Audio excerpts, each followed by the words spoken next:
Okay. Interesting. Very, very interesting. Well, all that setup for nothing. All that setup of YouTube Shorts, and I still don't have my stream correct. Well, whatever. It is what it is. I'll just go on another day. Have to figure it out next time. In the meantime, ladies and gentlemen,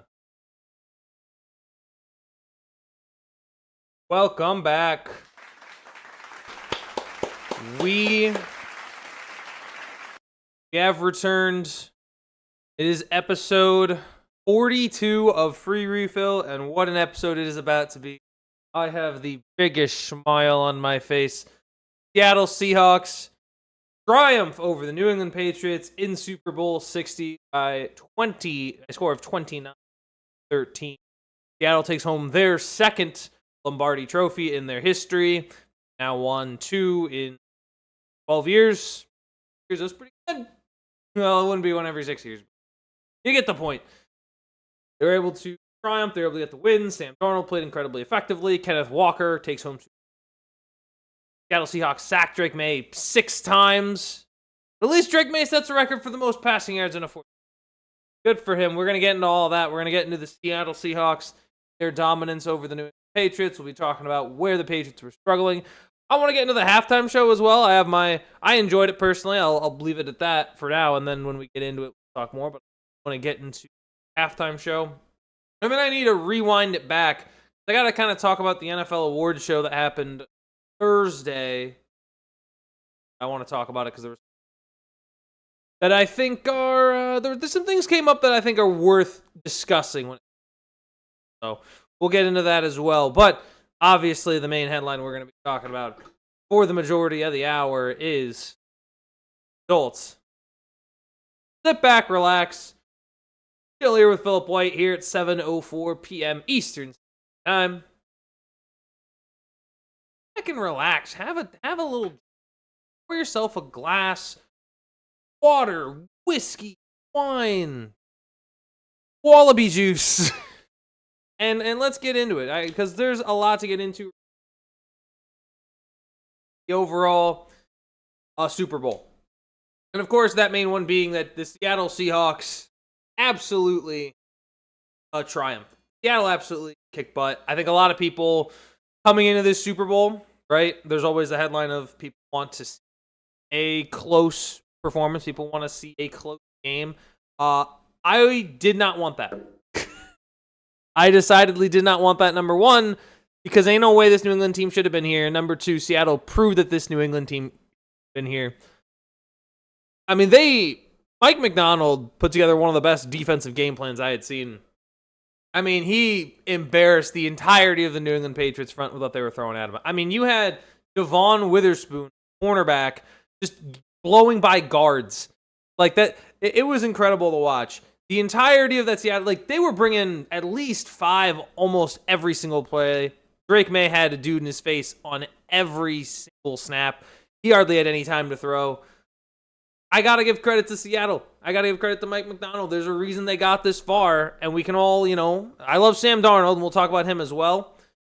But I think a lot of the credit goes to defensive head coach. When you consider that this team in particular was built very different than a lot of other teams. Everyone's leaning on the offensive side of the ball. Everyone's leaning.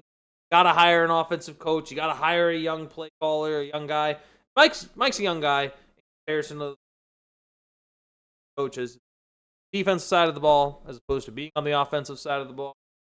And to build up this team on the defensive end, I mean, it's been very well crafted. It's been very well done overall. And they have a unit there. They have Nicky McMorey.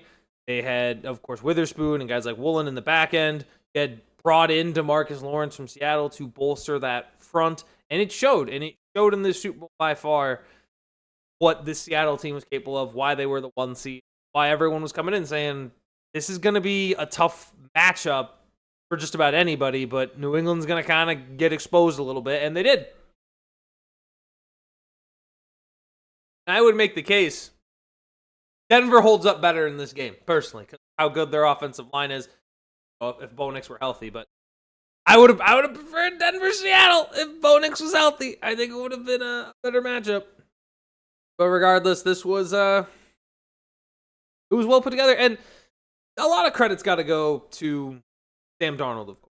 And I think because of what the stat line might look like, most people won't give him that same amount of credit. There's definitely credit being given, doubt, but there is a certain level of how much credit Sam get.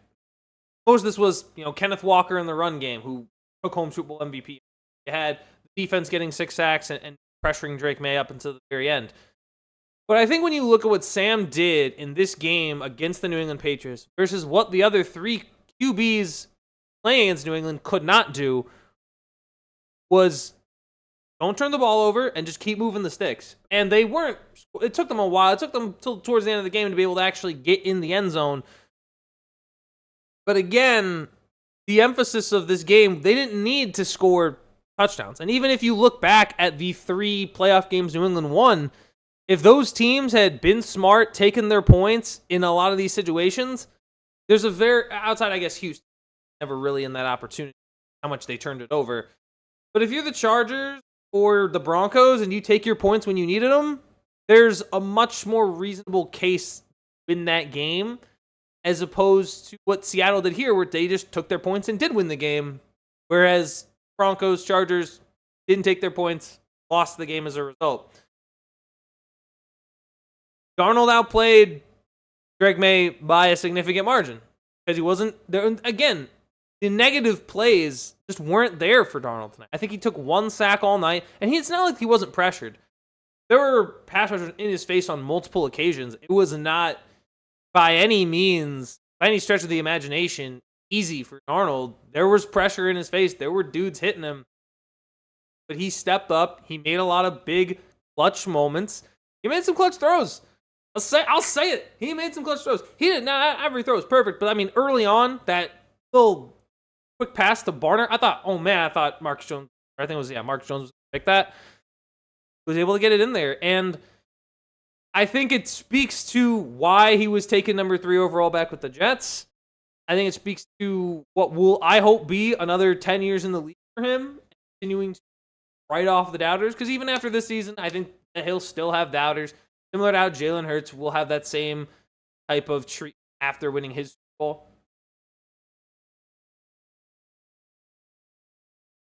And the one thing that I think is going to be interesting now is where people will place Darnold in the league, because they did it with Hurts, right? When Hurts won last year, everybody said that's top 5 QB. People pushed hard against it because it really didn't feel that way.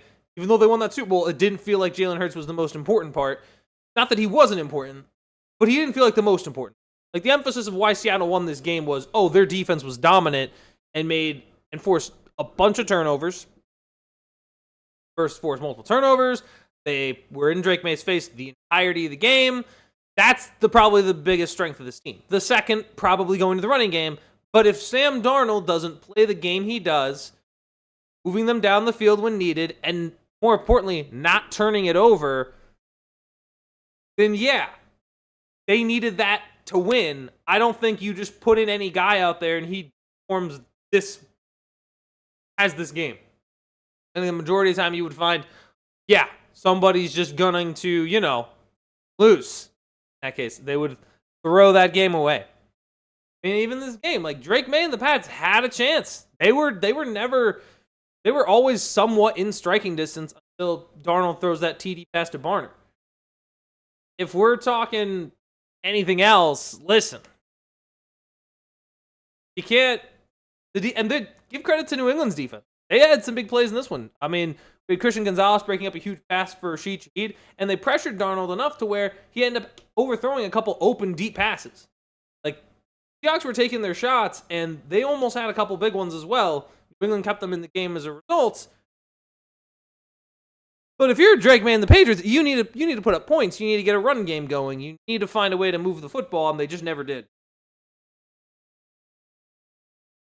For a while in this game, I honestly thought it was going to be Myers. Jason Myers was going to be kicking a field goal And I thought he'd be Super Bowl MVP. I thought it was going to be him. Like, if I was thinking, it's either Walker or Myers. It's one of the two. So I would have been kind of crazy because I don't think a kicker MVP in the Super Bowl anyway. I could be wrong on that, but I don't know.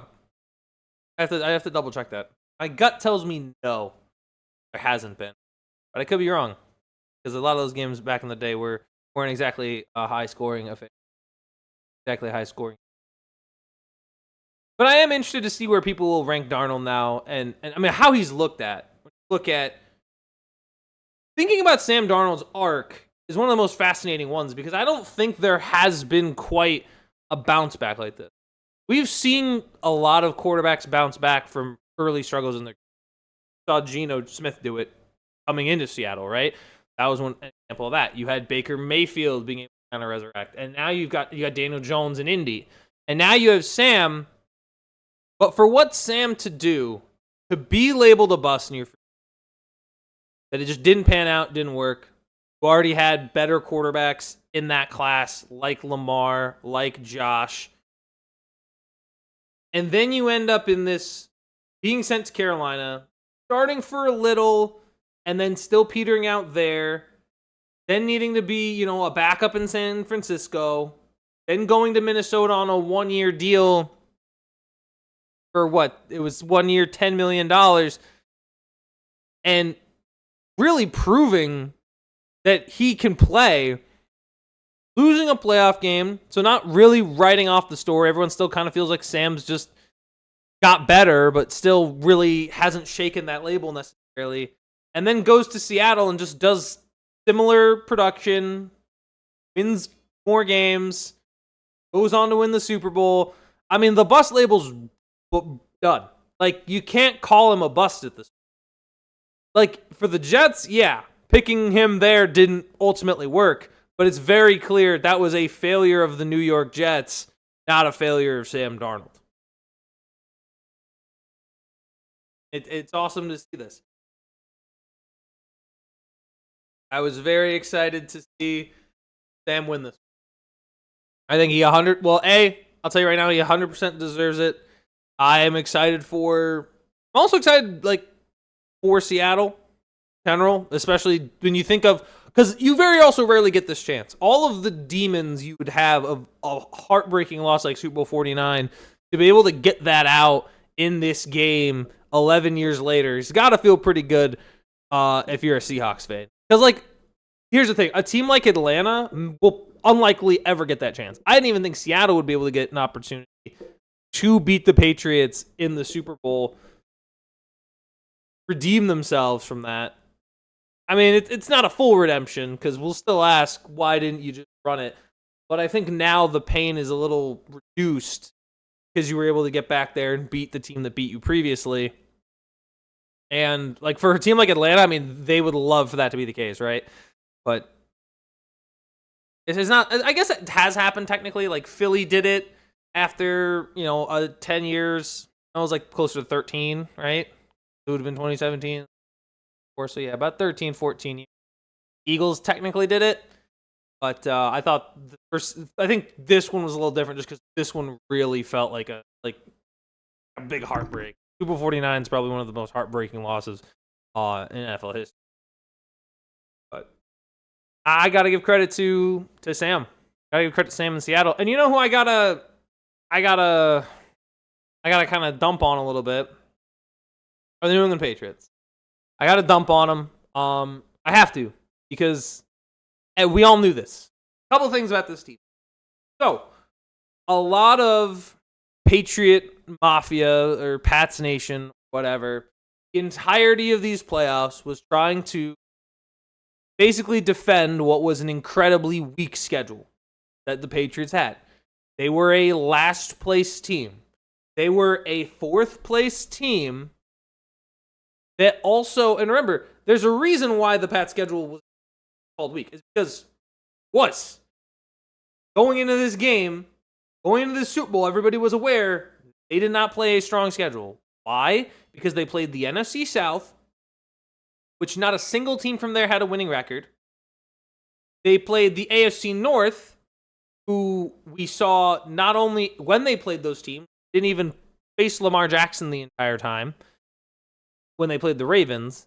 And when they played Cincinnati, no Joe Burrow. And Cleveland's just already a bad team as it is. And then they played Pittsburgh, who has their own quarterback struggles, but also they lost that game anyway. Their division, we already knew that the Jets, the Dolphins weren't going to be very good. And then you just have to deal with Buffalo. They were able to beat them once. So, again, that was the reality. They had a really bad schedule. Schedule wasn't, not bad, but easy. An easy schedule full of teams that were very, very, very beatable. Then they get into the playoffs after winning 14 and 17 games. They played a Chargers team that could have probably won the game if they just took points off certain turnovers, right? Didn't do that. Tried to push for advantage. Didn't work. But also, that offensive line was garbage, and everyone knew it all year. Everyone knew you're going to face pass rushers in the postseason. They're going to be tough. You're going to get walloped. And that's, honestly, the most justifiable one out of the three in the lead-up. Because when you played the Houston Texans, C.J. Stroud looked like an absolute mess. C.J. Stroud looked like he has completely forgotten how to play quarterback. He completely lost all of his confidence. And then you get to Denver Broncos, you get to face Jared Stidham, a backup quarterback. If you're playing Bo Nix in that situation, I think Bo Nix, with all due respect, I think the Broncos win that game. And I don't think it's crazy to make that assertion. Because we know Bo Nix is better than Jay Stiddy, and we know that Bo Nix doesn't have that erroneous turnover. I know you say, you can't guarantee that. I'm pretty sure he's not doing that.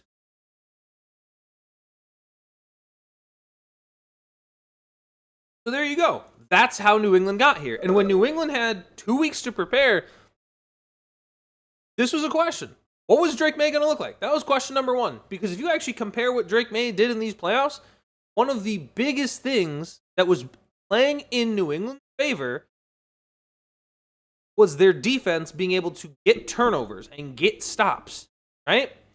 So what New England did in this game was opposite of what their defense had done the last 3 games.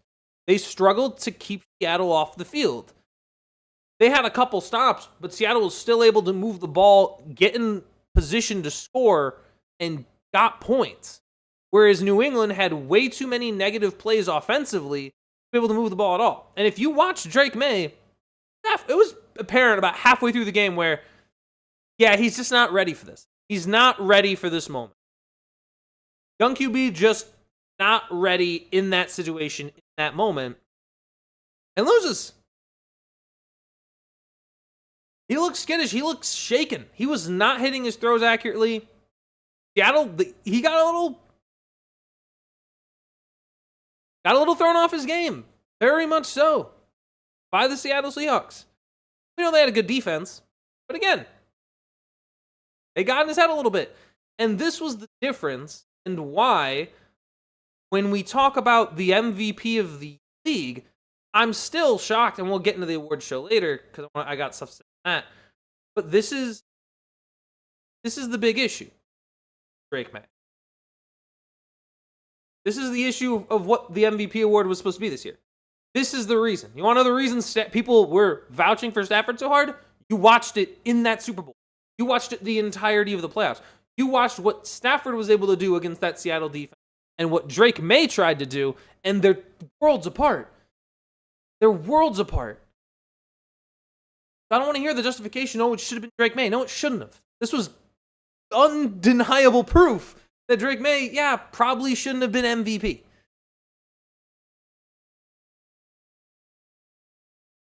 That's what it was. Stafford was the better quarterback and more of a contributor to his team winning. Let's be honest. To sit here and say the Patriots were only winning games because of Drake May is ridiculous, because I would argue that the defense that they had this year was also played a big part too. But, that's just me. And you have a QB, and here's the other thing. Here's the one thing that I think is interesting. When a young guy loses a Super Bowl in this fashion, one of the things I hear repeated a lot is, oh, he'll be back, right? The expectation that when you lose a Super Bowl, it's like, oh man, no, they'll be back. That's not how it works. Like, when you think about this, think about the people who watched Dan Marino back in, was it 84, 85, when he made that Super Bowl. People, and you would be like, oh, he'll be back. Never makes it back, right? Think about right now. Think about guys that haven't made it at all, like Lamar Jackson, like Josh Allen, right? Think about Jared Goff. He never made it back. He has yet to make it back, and he's come close. Look at Joe Burrow. Joe Burrow was there. Hasn't made it back. Think about players that went, like Cam Newton went and never made it back. Never won a playoff game after that. Matt Ryan never made it back. Like, you're in this, as tough as it is, there's no guarantee Drake May is back at all. It just isn't. Especially because the anticipation is the AFC is just going to be stronger next year. Like, presuming health holds up, Burrow would be healthy a full season. Lamar would be healthy. You will have Josh Allen return. Mahomes expects to be back week 1.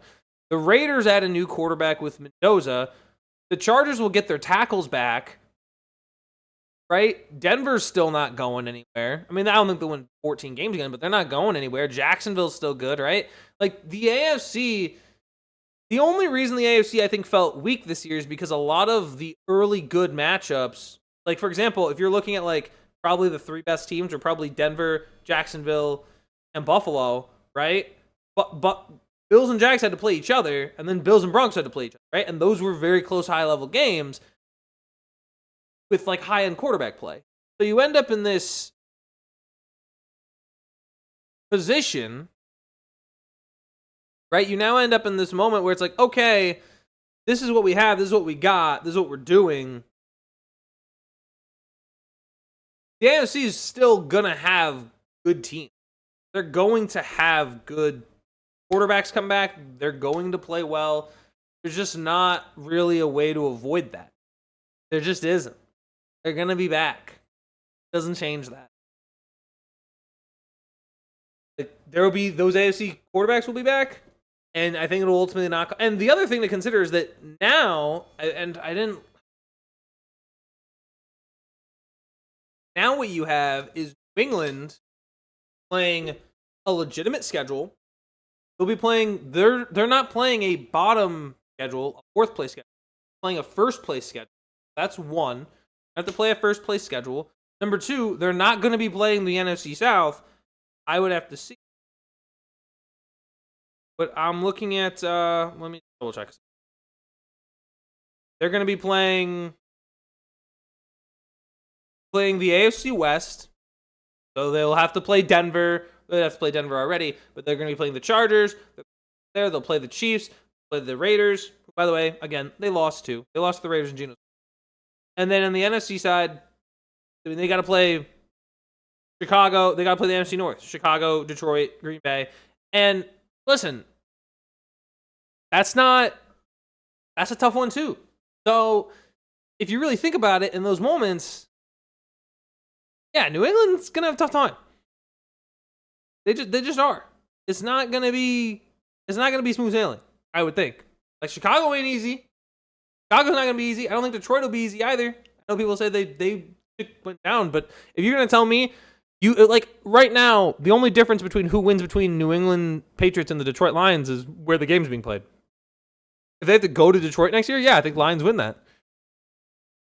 So you end up in this, like, I just don't see this team going back. I don't think New England can physically make it back next year because their schedule's actually going to be difficult. They will actually play legitimate teams. They can add stuff. They're going to have to add at receiver and line to even have a shot to try to make it back because those are their clear weaknesses. But they're just not going to. The AFC is going to get healthier. Their schedule is going to get harder. There's no room for error. And there will be error. Like, it's not going to happen. And the one other thing I'll say about their struggles is this: despite what they've had all year, despite what's been going on with them all year, with them being able to win games, remember, the team as a whole was built up by Mike Vrabel. They're not, and that's another big thing. They're not coming out of nowhere. No one's going to be shocked going in playing the New England Patriots. No one's going to go play the Pats and wonder if, we think the Patriots are good. Like, how are we going to prepare for this? They're not coming out of nowhere surprising anybody this year with a 14-win season, right? I just don't see it being the case. And I think especially when Bills are willing to make a move, like moving off Sean McDermott, it's not like the right move, but now you see teams making these kind of moves, try to just beat you or get to where you just got to. I just think very ridiculous to say, he'll be back, because most of the time that's not how it works. Like, even look at like Burrow as an example. Got Marino back then. Kelly made it back 4 straight times and still couldn't get the job done. Right? The idea of he'll be back doesn't, like Cam Newton, Matt Ryan. Not everybody makes it back. Not everybody makes it back. It's hard because it's hard to win a Super Bowl. If you're looking at Drake May and the Patriots, I think there's a good chance, probably 6 years later, there's a very good chance we're looking at this. Man, that was really their best shot. That would have been their best opportunity. Because I'm not to say that Drake May wouldn't get better, but the AFC still has so many other talented teams, talented quarterbacks, that it's just not going to be as easy to get out of. You're not going to play Jared Stidham, backup quarterback. You're not going to play coughing baby CJ Stroud, right? You're going to have more competition where you play. Larger the sample size, the larger you get playoff games against. Either make the playoffs and play against teams that are actually legitimate, or playoffs entirely. I don't think they make it back. I personally don't want them to make it back, but I even if I did, I just don't think they do. You can get a jump start on the rebuilding process. It's kind of what happened with like the Bengals and to some extent the Texans. When you're ahead of schedule in the rebuilding process, you misevaluate what you actually have, right? It's kind of talking about this like an idea that we had come together on. I'm trying to think of what it was because it might have been. It wasn't NBA. Maybe it was the Eagles, but I'm not really sure. But the point is, you get to this spot where you get to these big games, you get to these championship windows maybe earlier than you think, and then because you got there so soon, you think, we're ahead of schedule. When in reality, you are probably not quite where you need to be. You just had certain players overperform. Right? You had players /underperform on some topics. So I would say be a great example. But let's go to Houston, right? Houston hires DeMeco Ryans, gets CJ Stroud, turns it around, wins the playoff game, right? Do all of that in one season. So they're ahead of schedule after winning. The issue that now gets compromised is because you think you're ahead of schedule, you get complacent in other areas. So because they think they're set at quarterback and CJ Stroud, they don't enough agency to try to develop him further. And then you end up in these problems. You end up in these situations where now you have Stroud and you haven't taken the agency to go develop him. I don't think that'll happen in New England. I still think Drake May will be good. But I think in other areas, say, like their receiving core. Like, I don't think New England has a good enough receiving core to win that game. And it showed a lot in that game. Like, you just had guys that were I like Kayshon Boutte, but realistically, I think when Diggs is your wide receiver 1, it works, but it's still, you can better than that. You end up being complacent and saying, Stephon Diggs is a good enough wide receiver 1, get us there again and go win it. I think that's where you're going wrong. You're in New England, you want to do this, make a decision. Okay, to upgrade at receiver. need to upgrade on the offensive line, which I don't think they'll avoid that one because it's pretty apparent. You better hope Will Campbell ends up actually turning around because that was not a good Super Bowl performance for him. But that can be an issue. When you make the Super Bowl with this squad, you think it's good enough to do it again, and oftentimes it's not. Like Phoenix is, well, I guess Phoenix kind of tore it apart, but Phoenix is kind of an example. They get a little well. I'm not like when the Suns made it against the Bucks, the expectation is, oh, Chris Paul and Devin Booker, they'll be back. No, they won't. They weren't. They never were. They were never going to be back. And you get complacent by saying, oh, this team is good enough. Well, it wasn't because A, you lost. But B, you need to make the right improving moves that don't completely gut your roster. And I don't think New England's going to necessarily gut their roster, but I do think if you sit there and say our receiving core is good enough or something is good enough, probably you be complacent and not really need to try to build up more and make a Super Bowl. Because going into next season, it's not going to be as easy as it was. It will be a challenge. They're gonna have to improve. Because if they're the same, I'll tell you right now, if this team is like roughly the same with only like one lineman change, I'm gonna tell you right now, that's like a 9-win team, maybe. Because again, like teams have your film. They're gonna know more, right? They're gonna figure it out. So that's my take. Man, it was tough. And the other final thing with Drake May, you watched the Super Bowl, and you watching the Super Bowl was the emphasis of who was the MVP. Why was Stafford the MVP over Drake May? You watched it. You watched it in that game. I think if Stafford is in that game, I think if Stafford's in that game, I'm not saying he wins because he didn't win in Seattle, but I am saying it is not the performance we see. It's just not that. Not that. I don't know what to tell you. It's just not that.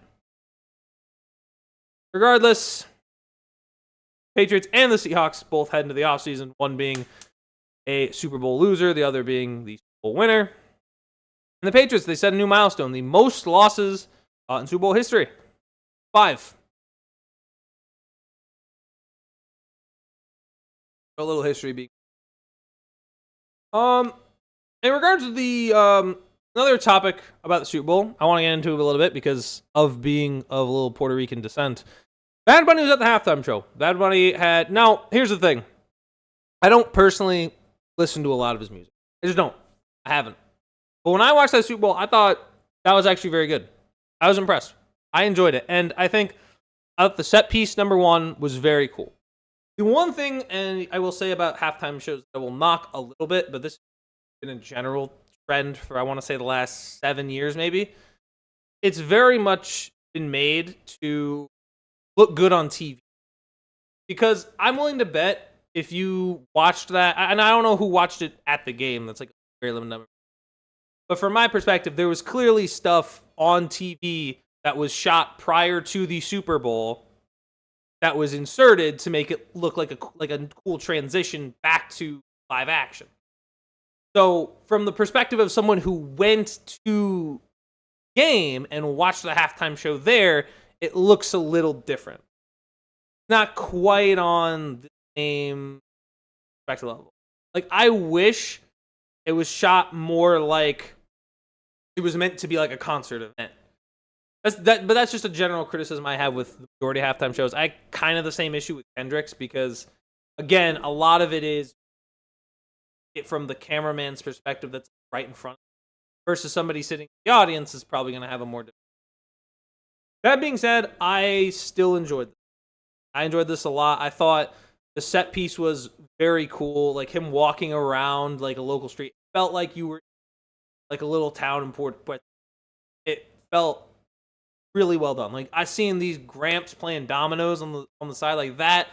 That was super cool. That resonated a lot for me because dominoes is big in my family. Like there's always somebody's always got a box lying around. Someone's always trying to play dominoes on like a last table on that side. Like I am a big fan of it, and I've enjoyed it. I enjoyed it. Marcus, ladies and gentlemen, Marcus, you're welcome. Marcus saying, "Man, that halftime show was buns." Yeah, I mean, I probably from the perspective of people who were there. That's what I'm saying. Like, if you went, I don't think it's a good to go in. Like, if you're going to watch the halftime show in the last 7 years, it's been made very clear that it's for people on TV. But I think the actual performance of it from the couch and from where I was watching, I thought it was good. I really did not have an issue. I enjoyed the visuals. I enjoyed the set piece. I mean, like, come on. When I heard you hear Gasolina going on, you know it's gonna get good. It's gonna get good. I just felt it incorporated a lot of personal Latin American roots for me. Because again, like I got half of it on my mom's side, so I enjoyed it. I'm not gonna say it now. I'm not gonna sit here and tell you, oh, I understood what he was saying, because I didn't in every single case. But the energy that he was giving to the show, like, dude wanted to put on a good show.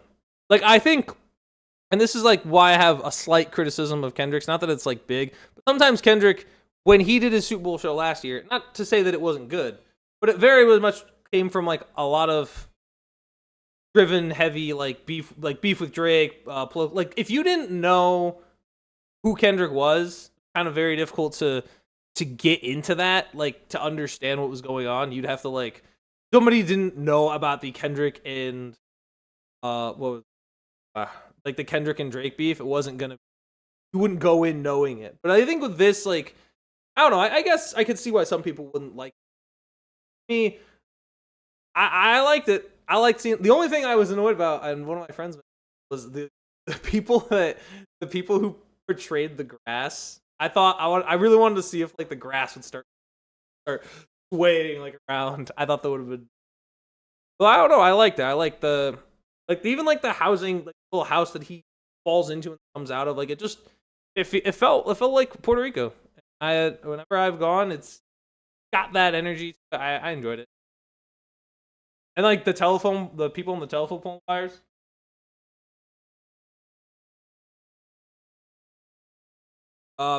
Mark saying, I like him. The visuals were, but it wasn't fit for the halftime show. I think the reason, and I'll say the one thing I think that affects,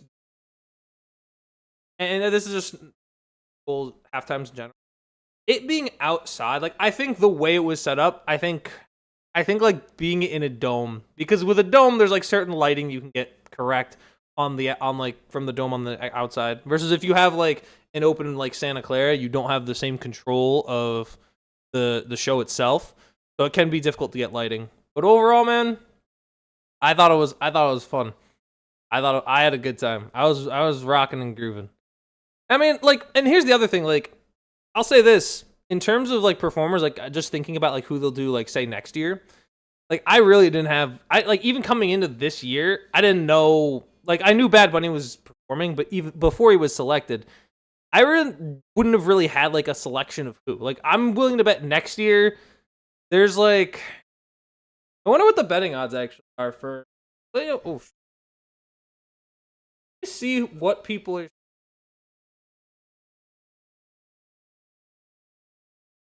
Halftime.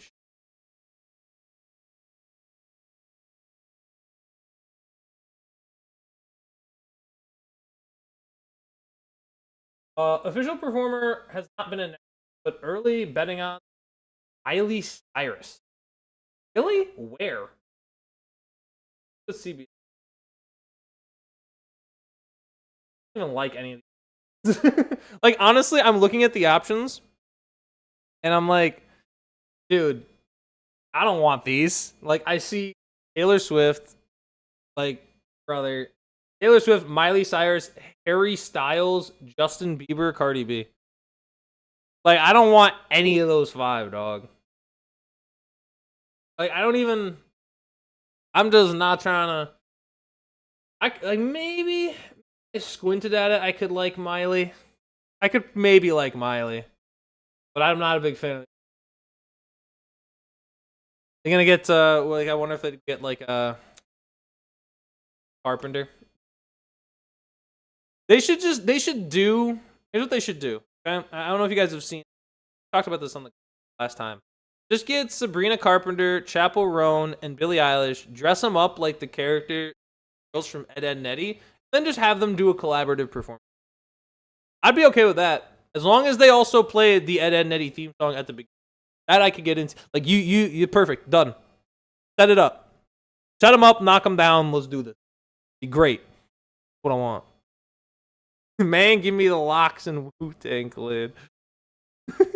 I feel like, and again, the thing is with, I guess I could see. It's like, man, I'm trying to get me, like, give me what would be a good band that people would, like, actually, have major emphasis on. I don't have it off the top of my head. I see Jay. Jay's made it out to the chat. Welcome in, Jay. Appreciate you. Said go back to riding snowmobiles like they did in the 70s. Yeah, bring out the jetpack show. Isn't that what they did for the first one? It was they just had a guy in a jetpack. I think that'd be pretty sick. Oh man, and did you hear about the strong arm robbery that happened in the Super Bowl? A player on the Seahawks was robbed by what? This.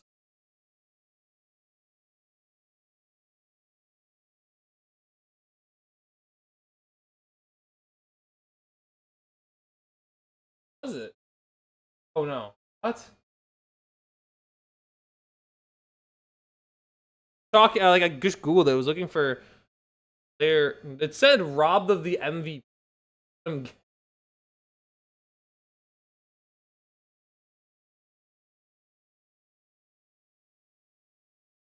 Were people really that emphasizing that Jason Myers?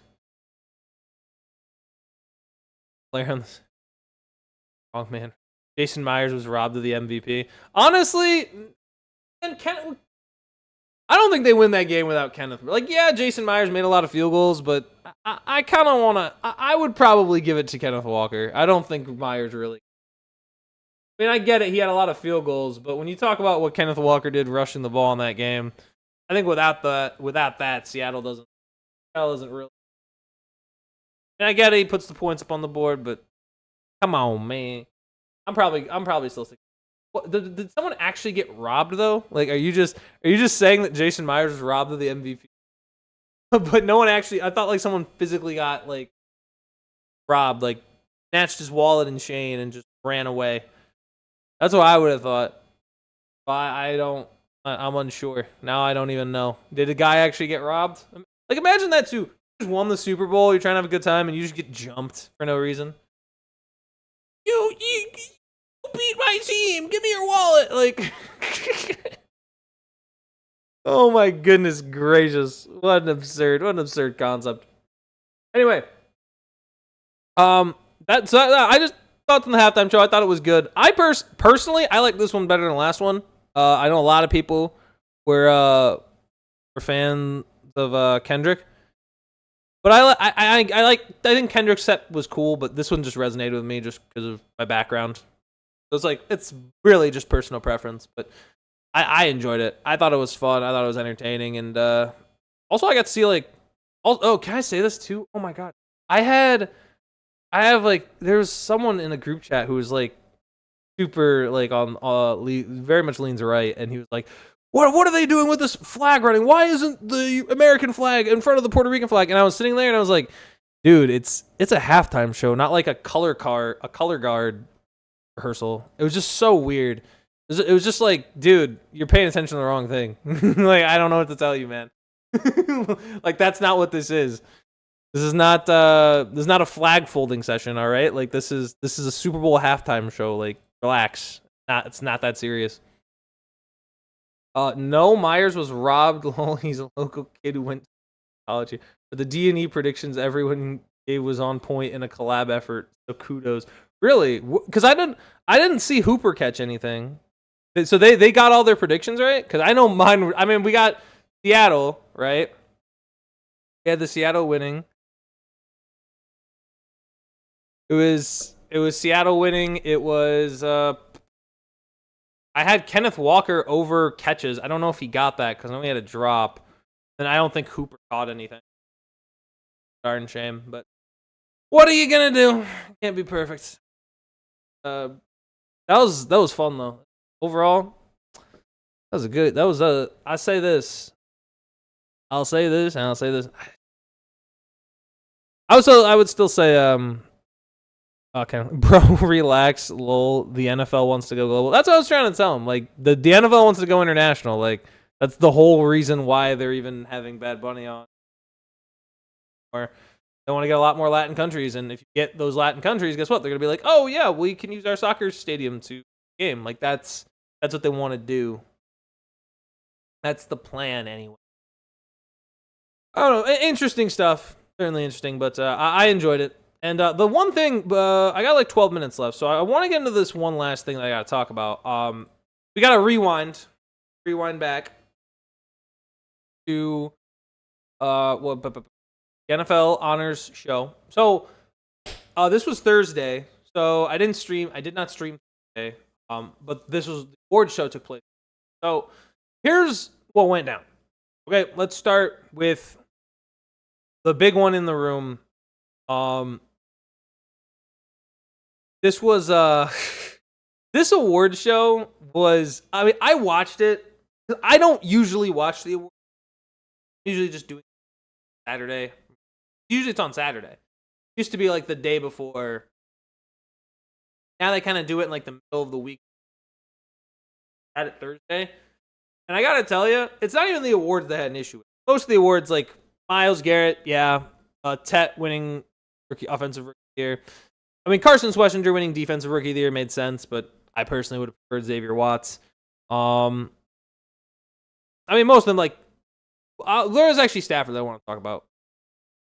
Falcons rookie. Oh yeah, James Pierce had his issue. Like, bro didn't win the defensive rookie of the year and just crashed out. Like, like, dog, what are we doing? Falcons fans can't have anything good. They really can't. But in regards to the show, let me first say, number one, why do they get these people to host this? Because I'm gonna tell you right now, you know what it was trying to? It felt like it was trying to be like the Oscars, like the. Felt like I understand it's supposed to be, but I have such an issue trying to make this show for like just general populist people, because it's not. Like, if I can understand like the Grammys and the Oscars and those kind of award shows pertaining to wider audiences, because a lot of people watch TV movie. I get that. But when you're trying to pertain to an NFL award show, it's not like the average person isn't not necessarily going to watch it. The average person who will watch it will probably like football and want to hear more about football, not like there was a segment where there's like these NFL like, oh man, look at these dudes strutting their stuff, looking like models, and this woman is just straight up horny. She's just horny presenting these guys. Like, she's like literally stated that she was ovulating. Like, could you imagine if like listen, I don't like using the double standard, but the idea of that's just a complete double standard. If a guy did that, had like the WNBA superstars come out and like model dressed up all like in like dresses and, you know, strutting their stuff, and the guy that's presenting them goes like, oh man, I have an erection right now. Like, dude, what are we talking about? Like, what? Like, that's the same thing, just reversed. And that would freak everyone out, and it should. And so should that. That's just not how people... I don't know. Maybe I'm over the top there, but I think that's nuts. I think that is so crazy to just... Because it's got nothing to do with it. It's got nothing to do with it. We're just playing mini games out here at the NFL Awards show. What's the point?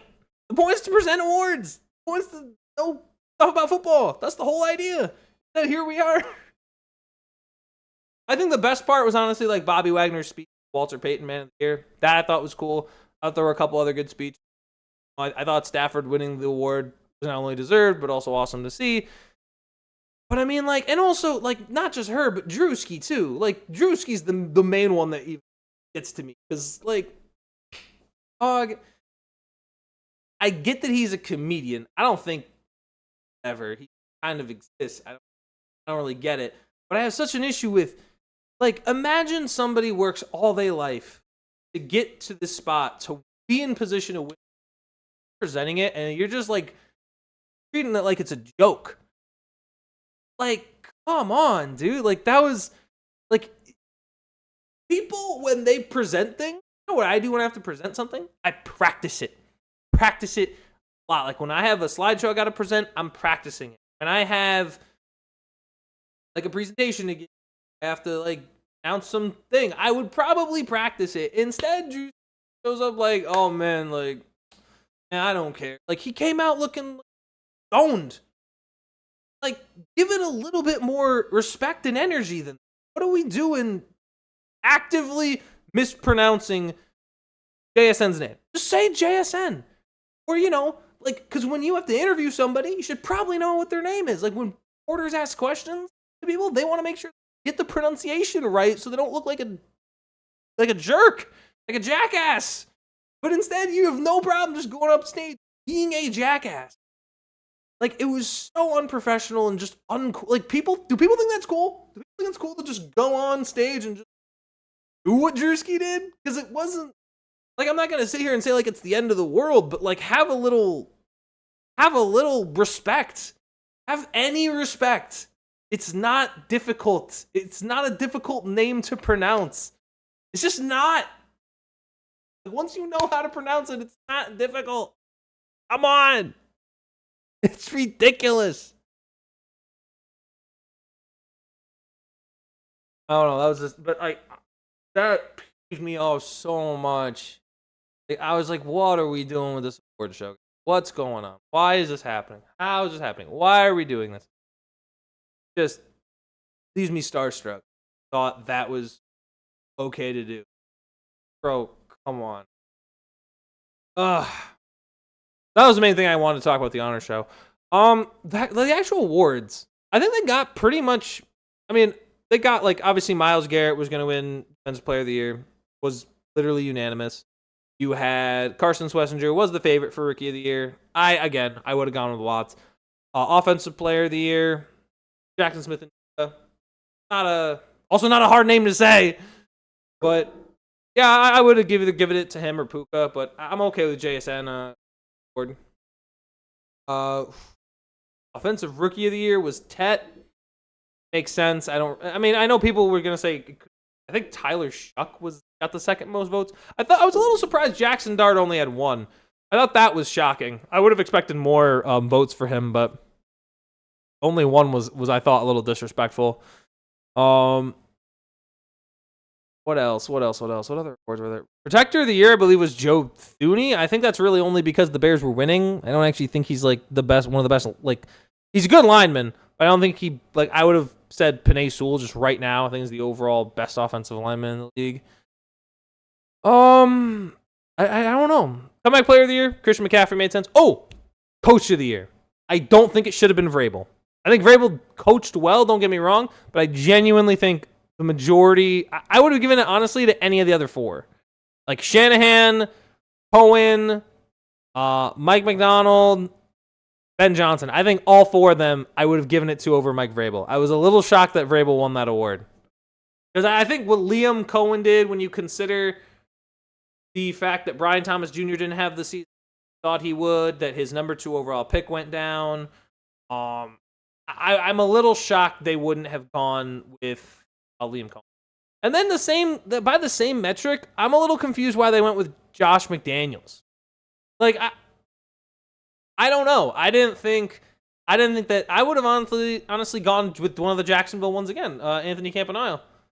Or like, oh, really? Like, for the assistant coach of the year, just felt out of place. I don't know. I wouldn't have given it to Josh McDaniels personally, just based on what we've. And then finally, the MVP vote, which to me is just, first of all, we got a guy voting for Justin Herbert. Not sure what that's all about. I mean, he explained it, but no.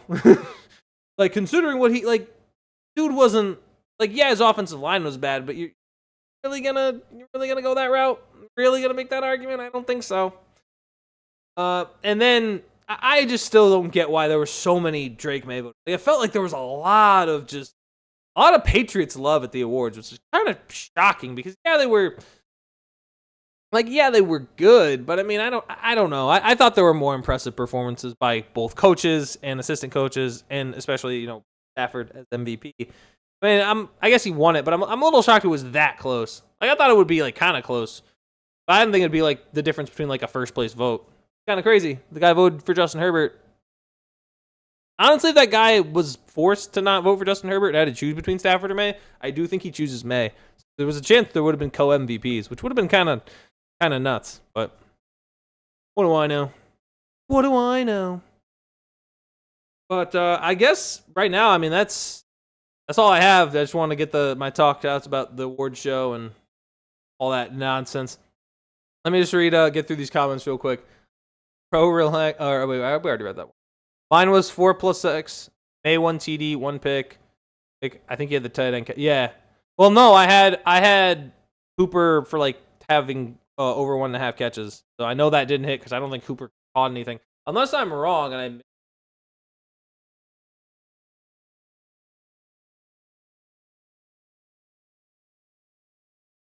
But yeah, that May stat line was spot on. I think technically he threw.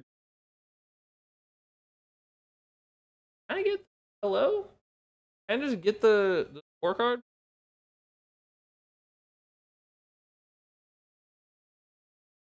On the depth chart schedule.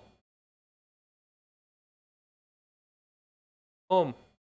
No, not the game. Can I get the game? The physical game.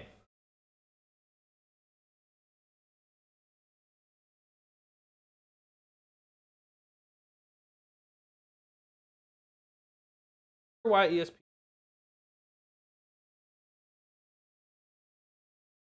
Trying to get like.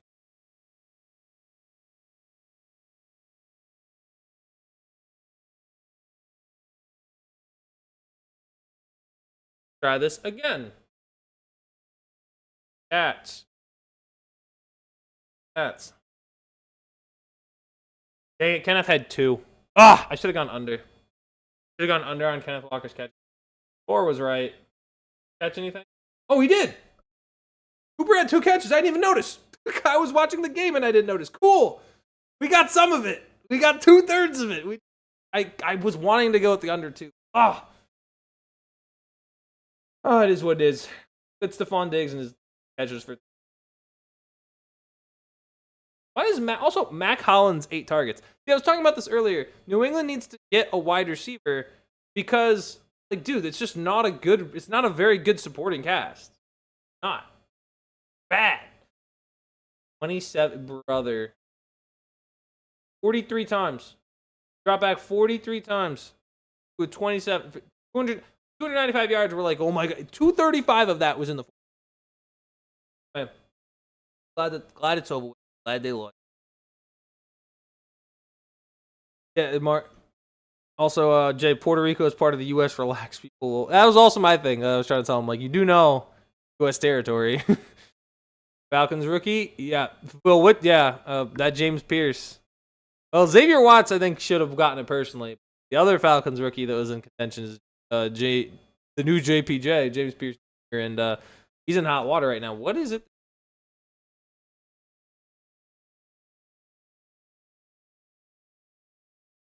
Oh, yeah, he crashed this. WNB.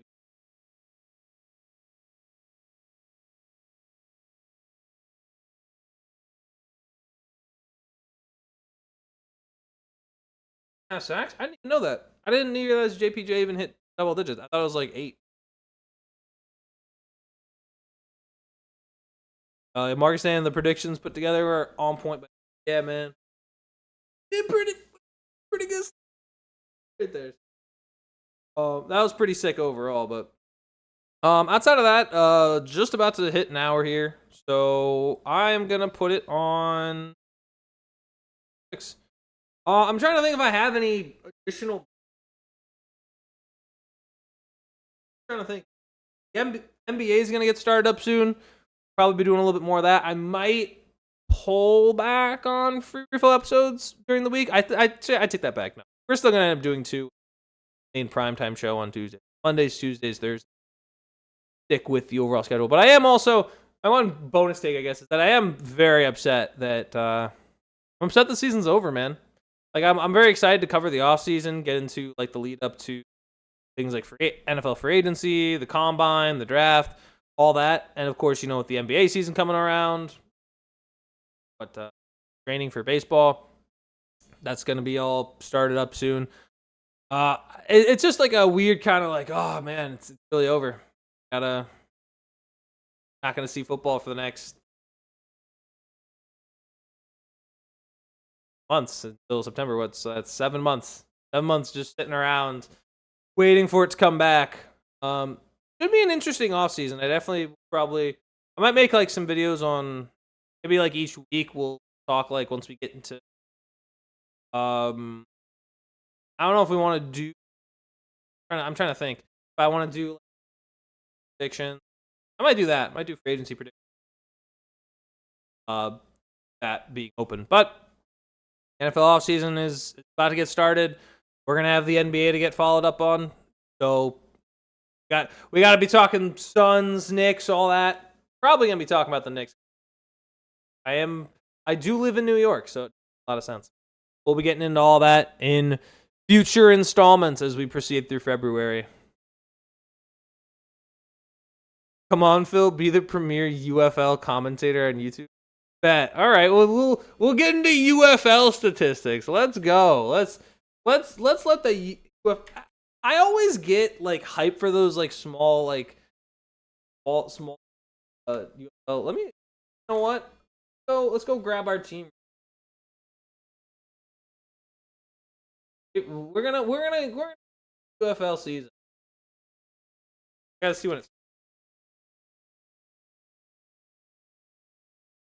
Friday, March 26th. Dang, it's still it's still not till the end of March. Like we gotta wait for the UFL. Come on, man, get me in there. I gotta see. Am I gonna root? Who we rooting for in the UFL? Who we got? Got my boys. I understand.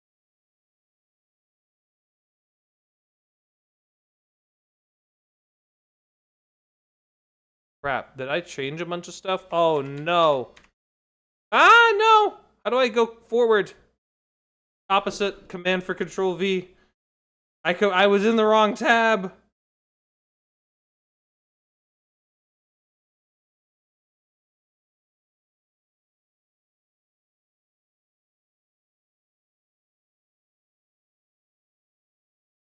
Control Y, that's crazy.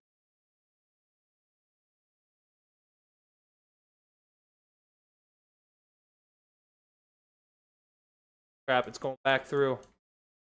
Actually, no.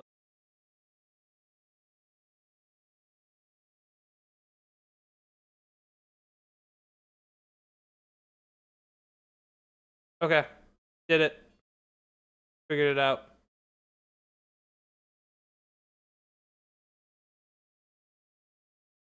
Back. Yeah, it looks like there's got the boys the St. Louis Battlehawks, the little like never. Actually, like that's the one I've heard of all these other UFL teams except for the Kings. Orlando Storm, the Houston Gamblers. Who won it last year?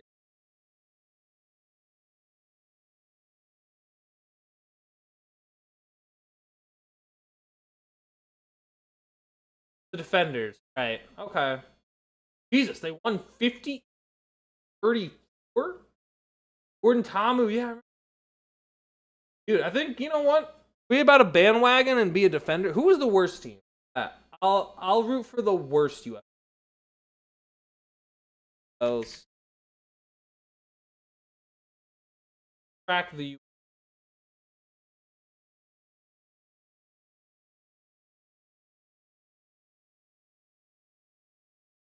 You're gonna be a fan of the.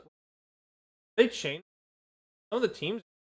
I guess they must swap out teams. The Memphis Showboats and the Dramas. Still have the Defenders. They still have the Battlehawks. Panthers. It changed that. I guess they changed their team.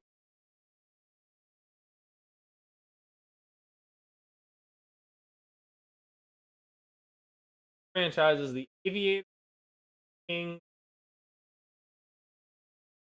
They expand. The NFL. Oh, the UFL's.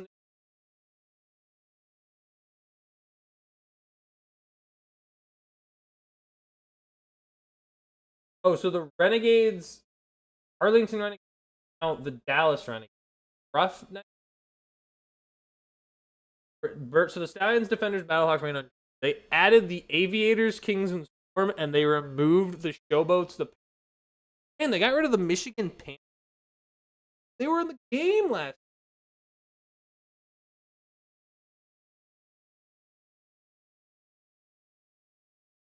I wonder who I should. You know what? I'm gonna root for closest stuff.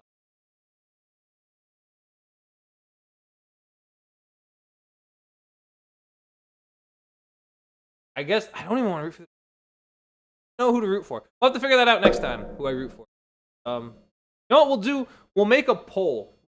We'll make polls on. But outside of that, I'm gonna wrap it up here. It is 8:08 p.m.